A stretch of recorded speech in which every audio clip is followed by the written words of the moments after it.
میخوام امروز به یکی از پرتکرارترین سوالاتی که آدما از خودشون میپرسن جواب بدم.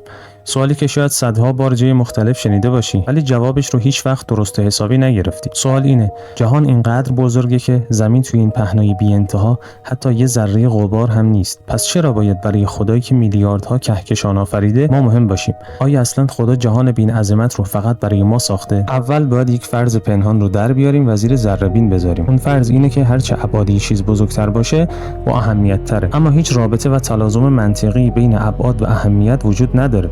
یعنی نمیتونیم از بزرگتر بودن ابعاد یک چیز با اهمیت تر بودنش رو نتیجه بگیریم یا از کوچکتر بودن ابعاد چیزی اهمیت کمترش رو نتیجه بگیریم. بیا چند تا مثال ساده بزنیم. مغز ما نسبت به کل بدنمون حجم خیلی کمی داره. آیا به خاطر همین کوچیکی از پای ما اهمیتش کمتره؟ معلومه که نه، چون همین مغز کوچیکی که داره الان این متن رو میخونه و میفهمه. یا یه سنگ بزرگ رو فرض کن به اندازه یه ساختمون که از ده‌ها انسان بزرگتره. آیا اون سنگ از اون آدم‌ها مهمتره؟ کسی همچین چیزی نمیگه. فیل از انسان خیلی بزرگتره. آیا فیل از انسان با ارزش‌تره؟ نه.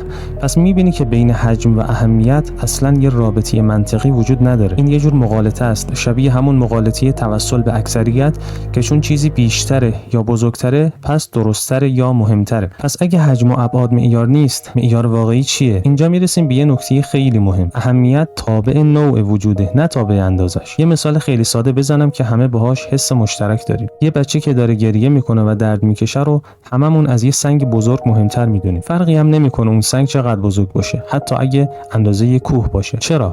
چون اون بچه زنده است، حس میکنه، آگاهی داره، درد میکشه، اما سنگ هیچ کدوم از اینها رو نداره، هر چقدر هم بزرگ باشه. حالا همین قیاس رو بیار روی زمین و جهان.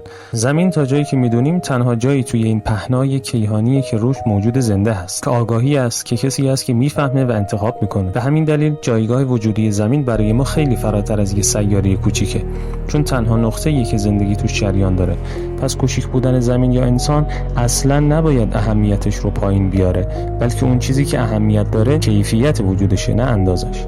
خب حالا بیایم سراغ سوال اصلی. چرا خالق میلیاردها کهکشان باید به دغدغه‌ها و سوالات یه آدم اهمیت بده؟ یه نگاه ساده به همین جهانی که داریم توش زندگی میکنیم جواب رو نشون میده. خدایی که در پایین ترین سطوح هستی هم نظم براش مهم بوده. خدایی که خطوط ظریف بالای پروانه رو طراحی کرده، شاخک یه مورچه رو با اون دقت ساخته، طوری که هر کدوم دقیقاً همون چیزی هستن که باید باشن.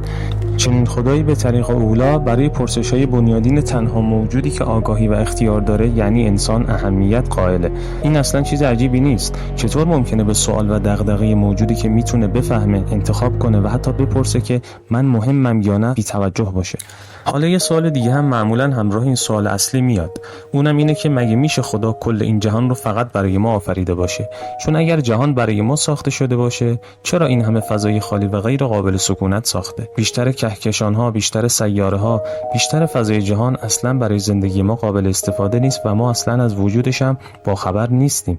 جواب این سوال هم روشنه. نه، هیچ دلیلی توی منابع دینی نداریم که بگه خدا کل این جهان رو صرفاً به خاطر ما آفریده. اون چیزی که در متون دینی اومده اشاره به اینه که آنچه که در زمین وجود داره برای شماست، یعنی اون چیزهایی که به زمین و به حیات ما مربوطه برای ماست، نه کل پهنای جهان. این یه فرق مهمه. منابع دینی هیچ وقت ادعا نکردن که کل جهان مال ماست یا فقط برای ما ساخته شده. ادعای ما اینه که توی همین گستره عظیم یه گوشه‌ای هست که زندگی و آگاهی توش جریان داره و همون گوشه برای خالقش به لحاظ جایگاه وجودی و ارزش ذاتی با اهمیت ترینه، برعکس نگاه فیزیکالیستی که انسان رو فاقد ارزش و یک ذره کاملا بی اهمیت میدونه.